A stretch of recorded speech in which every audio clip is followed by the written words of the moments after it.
Welcome back to channel student. तो जैसा कि आप लोग जानते हैं कि क्लास नाइन्थ का भी मॉडल पेपर निकल गया है।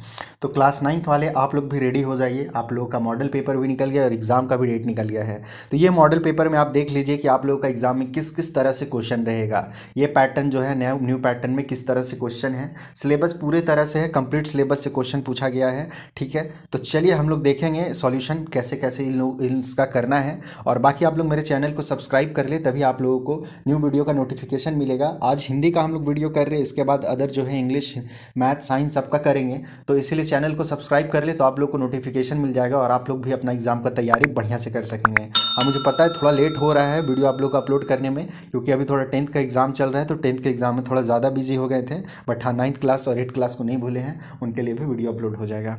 ठीक है, तो चलिए फिर देखते हैं। सबसे पहले हिंदी का किस तरह से आप लोगों को करना है। कोई बड़ा दिक्कत नहीं है, बहुत ही सिंपल और बहुत ही आसान तरीके से देखिए हो जाएगा आप लोगों का। एक पहला तो पैसेज दिया हुआ रहेगा। देखिए एक प्रश्न 1 से 5 तक आपको पैसेज से ही करना है। ठीक है, 40 क्वेश्चन OMR सीट पे ऑब्जेक्टिव। चलिए पैसेज को चाहे तो पढ़ लीजिए, थोड़ा हम इसको जूम कर देते हैं, बड़ा कर देते हैं ताकि आराम से देख सकें। हाँ, बड़े बड़े कल कारखानों बेशुमार धुआं उगलते हैं, उनके कारण वायु प्रदूषण बढ़ गया है। हाँ, क्या आपने सड़कों और रेल की पटरियों के दोनों ओर के पेड़ पौधे को देखा है? वे कितने कमज़ोर और क्षतिग्रस्त दिखते हैं, अच्छा रोगग्रस्त दिखते हैं। धूल धूसरित मटमैले काले से कारखाने में से कीचड़ निकल रहे हैं, जो प्रायः जलाशयों में प्रवाहित किए जा रहे हैं। कहीं कहीं खुली हवा में भी कीचड़ डाले जाते हैं। इन कीचड़ों, अच्छा कीचड़ कीचड़ हम बोल रहे हैं, सॉरी, कचड़ा लिखा हुआ है। ठीक है, कचड़े डाले जाते हैं। इन कचड़ों में बहुत तरह के जहरीले रसायन होते हैं, जो हवा, पानी और भूमि को दूषित करते हैं। हमारे पूर्वज वायुमंडल की शुद्धता को बनाए रखने के लिए हवन करते थे और पेड़ों को काटने की अपेक्षा लगाने पर जोर देते थे। वेदों में सूर्य, पवन, वरुण आदि की स्तुति के लिए सुंदर मंत्र है और प्रकृति की सुंदरता का मनोरम वर्णन है। किंतु आधुनिक मानव ने प्रदूषण की मात्रा इतनी बढ़ा दी है कि लगता है कि एक दिन सुंदर सलोनी धरती जी के बारे में वैज्ञानिक मानते हैं कि असंख्य तारामंडल में केवल हमारी पृथ्वी पर ही जीवन है। वह भी बढ़ते हुए प्रदूषण के कारण आगामी कुछ ही वर्षों में जीवन रहित हो सकती है। ठीक है, ये पैसेज है। अब आप लोग को एक इंपॉर्टेंट चीज़ बता दें कि आप लोग चाहे तो एग्जाम में बिना पैसेज पढ़े क्वेश्चन बना सकते हैं। अब देखिए कैसे।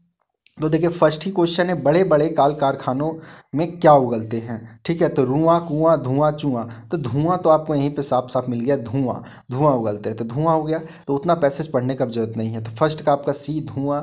सेकेंड, काल कारखानों से लगातार क्या निकल रहा है, तो क्या निकल रहा है, तो कचड़े निकल रहे हैं। थर्ड क्वेश्चन, कारखानों से निकलने वाला खराब पदार्थ में कैसा रसायन होता है। ठीक है, तो कैसा रसायन होता है, जहरीला रसायन होता है। उसके बाद फोर्थ का देखिए, हमारे पूर्वज वायुमंडल की शुद्धता के लिए क्या करते थे, तो हवन करते थे। फिर आधुनिक मानव ने किसी मात्रा, किसकी होना चाहिए था ना, थोड़ा सा मिसप्रिंट होगा, किसकी मात्रा अधिक बढ़ा दी है। तो किसकी मात्रा अधिक बढ़ा दी है, तो प्रदूषण की मात्रा अधिक बढ़ा दी है। यहाँ तक 5 क्वेश्चन आप कर लिए, पहला खत्म। अब आ जाइए, कविता है, एक काव्यांश दिया हुआ रहेगा, उससे करना होगा। तो देखिए, क्षण भर रुक कर विश्राम करो, क्यों नदी निरंतर बहती हो। जब जब मैंने देखा पाया, तुम दौड़े धूप में बहती हो। लहरों पर लहर उठाती हो, तटबंधों से टकराती हो। संघर्ष स्रोत है जीवन का, तुम हंस हंस कर बतलाती हो। फिर है, भू धराकर चट्टानों को लड़ कर तोड़ दिया तुमने। पर्वत समरस मैदान बने, रुख अपना मोड़ दिया तुमने। ताकत को ताकत से काटा, कमज़ोर को पुचकार दिया। ऊंचे शिखरों पर वार किया, फसलों को चूमा प्यार दिया। हे कांति शांति की पयस्विनी, तुमको मैं केवल नदी कहूँ या स्वतंत्रता संघर्ष कहूँ या फसल की ज़िंदगी कहूँ। ये आपका एक बहुत ही प्यारा सा बढ़िया सा कविता दिया हुआ है। कविता से बनाना है क्वेश्चन आंसर। तो देखिए क्या है कि क्षण भर रुक कर किससे विश्राम करने को कहा जा रहा है, तो नदी को कहा जा रहा है। ठीक है, नदी ने किससे पुचकारा, नदी है जो कि कमजोरों को पुचकारती है। फिर नदी का जीवन कैसा है, तो नदी का जीवन संघर्ष भरा है ना। उसके बाद ये है स्रोत का अर्थ, है ना। स्रोत का क्या अर्थ होता है, तो स्रोत का अर्थ आपका हो जाएगा माध्यम। ठीक है, फिर 10th नंबर क्वेश्चन, जीवन का स्रोत क्या है, तो जीवन का स्रोत जो है वो आपका हाँ, जीवन का स्रोत संघर्ष होगा, है ना। जीवन का स्रोत को हम लोग एक बार ज़रा देखें, संघर्ष ही होना चाहिए। बाकी एक बार कविता में हम लोग देख लेते हैं कि कहाँ चला गया जीवन का स्रोत। तटबंध संघर्ष है जीवन को तुम तो हंसकर बतलाती हो। ताकत कमजोर फेंक संघर्ष कहूँ या फसल कहूँ। ठीक है। क्षण भर क्यों नदी ने बहती हो जब जब मैंने तुम देखा। देखिए यहाँ पे जीवन का संघर्ष स्रोत है जीवन का, देखिए लिखा हुआ है। तो जीवन का स्रोत, अच्छा कहाँ देखें, यहाँ पे देखें हम लोगों ने, संघर्ष स्रोत है जीवन का। ठीक है, तो इसका जो जीवन का स्रोत है वो संघर्ष हो जाएगा, बी ऑप्शन सही। ठीक है। उसके बाद 11th नंबर क्वेश्चन में आ जाइए। 11th में क्या है, एक एप्लीकेशन दिया हुआ है, fill in the blanks. 11 number, अच्छा एक second, 11 number, 12 number, 13 number, 14 number, 15 number. ठीक है। और कहीं है क्या, नहीं। तो 1 2 3 4 5 क्वेश्चन है पत्र से। अब देखिए कितना आसान है, सब तो लिखा हुआ है, सिर्फ भरना है। तो पहले आपको दिमाग क्या लगाना है। अब क्वेश्चन दिया सेवा में, तो सेवा में के बाद आप क्या लिखिएगा, प्रधानाध्यापक, प्राचार्य, शिक्षक, अध्यापक। ठीक है। तो यहाँ पे सिंपल से आप प्रधानाध्यापक लिखिएगा। ठीक है। सेवा में प्रधानाध्यापक, फिर डैश छात्रावास में स्थान हेतु। तो यहाँ पे क्या लिखते हैं हम लोग, यहाँ पे विषय लिखते हैं, तो यहाँ पे ऑप्शन बी हो जाएगा विषय। अब 30 नंबर क्वेश्चन देखिए कि सविनय, सविनय के बाद क्या लिखते हैं, निवेदन। तो यहाँ निवेदक ऑप्शन है, तो निवेदक लिख दीजिए। उसके बाद 14 नंबर क्वेश्चन देखिए। 14 में बोला कि मैं आपके विद्यालय की डैश कक्षा का छात्र, डैश कक्षा यानी कौन सा कक्षा, तो 9वीं कक्षा। आप 9वीं कक्षा में पत्र लिख रहे हैं, तो 9वीं कक्षा का छात्र हूँ हो जाएगा। उसके बाद छात्र हूँ, मेरा घर यहाँ से काफ़ी दूर है, प्रतिदिन आने जाने में डैश नहीं हो पाता, प्रतिदिन आने जाने जो है आना जाना संभव नहीं हो पाता। तो बी ऑप्शन सही हो जाएगा, प्रतिदिन आना जाना संभव नहीं हो पाता, इसलिए मैं छात्रावास में रहना चाहता। तो इस तरह से ये था आपका छात्रावास के लिए प्रधानाध्यापक के पास पत्र था।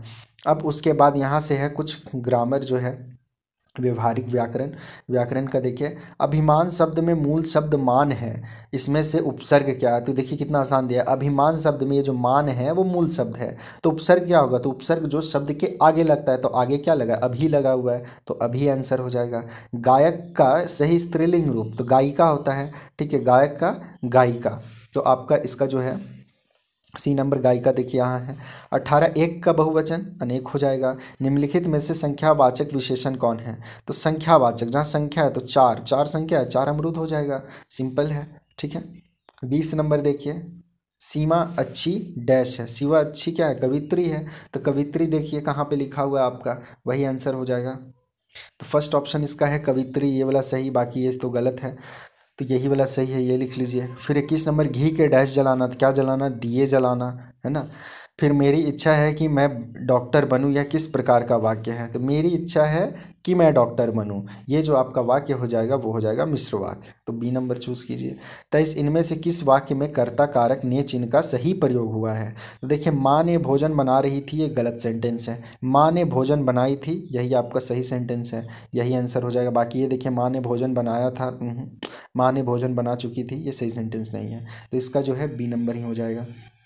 24 देखिए, नीचे लिखे शब्दों में पहाड़ का पर्यायवाची शब्द कौन है, तो कौन नहीं है ना, अभी गलती हो जाता है, कौन है बोल दिए थे, कौन नहीं है। तो देखिए पहाड़ का पर्यायवाची शब्द कौन होता है, पहले वो जान लें हम लोग। तो देखिए पर्वत, भूधर और शैल्य, ये पहाड़ का पर्यायवाची शब्द है, तो पठार नहीं है, तो पठार ही इसका आंसर होगा। फिर कुल, कुल का सही समानार्थक शब्द बताना है, तो कुल, कुल का देखिए ये आंसर होगा। ये बस थोड़ा अलग अलग होता, वंश हो जाता है, एक कुल जो है उसका अर्थ होता है वंश, और एक कुल का अर्थ होता है किनारा। ठीक है, तो ये अलग अलग थोड़ा होता है, बीच में हाइफन ये नहीं दिया गया है। ठीक है, चलिए अब आ जाते आगे। झूरी अपने बैलों को कहाँ पर बांधते थे, झूरी कहाँ बांधता था अपना बैल को, तो चरनी पे बांधता था, है ना, तो चरनी पे हो जाएगा। सावले सपने के याद में वार्ड वाचक किससे किसे कहा गया है, तो ये जो है सलीम अली को कहा गया है, तो 27 का ये नंबर हो जाएगा। 28 कवि रस खान किनकी भक्ति में लीन रहते थे, तो जो है कृष्ण भक्ति में रस खान लीन रहते थे। महावर देवी वर्मा को उनके बाबा क्या बनाना चाहते थे, तो विदुषी बनाना चाहते थे। ठीक है, विद्वान का ही स्त्रीलिंग विदुषी होता है। उसके बाद रीढ़ की हड्डी किस प्रकार का पाठ है, तो ये एक एकांकी पाठ है। ठीक है, तो 30 का ये नंबर हो जाएगा। फिर 31 इस जल प्रलय में पाठ में लेखक का जन्म किस प्रकार के इलाके में हुआ था, तो प्रति क्षेत्र इलाके में हुआ था लेखक का जन्म, 31 का डी हो जाएगा। उसके बाद 32 नंबर, प्रेमचंद्र के फटे जूते किस पात्र की विवेचना की गई है? तो प्रेमचंद के फटे जूते कौन? हरिशंकर परसाई लिखे हैं, तो उसमें उन्होंने प्रेमचंद के बारे में ही कहा है, तो जो है पात्र जो है प्रेमचंद्र हो जाएंगे। फिर 33 नंबर, नाना साहब की पुत्री इनमें से कौन है? तो नाना साहब की पुत्री का नाम क्या था? मैना था, है ना। 34 नंबर, किसके काम पर जाने से मानसिक बौद्धिक शारीरिक विकास रुक जाएगा? तो बच्चों के काम पर जाने से, ठीक है, वही कविता है, बच्चे काम पर जा रहे हैं। फिर मेरे संग की औरतें पाठ में किसका हृदय परिवर्तन होता है? तो मेरे संग की औरतें में जो है चोरों का हृदय परिवर्तन होता है। फिर पाठ किस तरह आखिरकार, यहाँ थोड़ा गलत टाइप हो गया होगा, बस यहाँ है आखिरकार मैं हिंदी में आया, यह किस प्रकार का पाठ है? तो ये ललित निबंध है। अब आइए आगे, आगे जो है आपका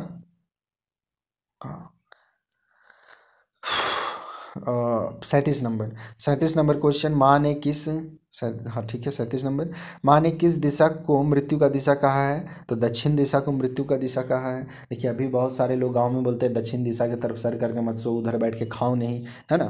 फिर मेघ आए बन ठन के डैश के, तो क्या सवर के, बन ठन के सवर के।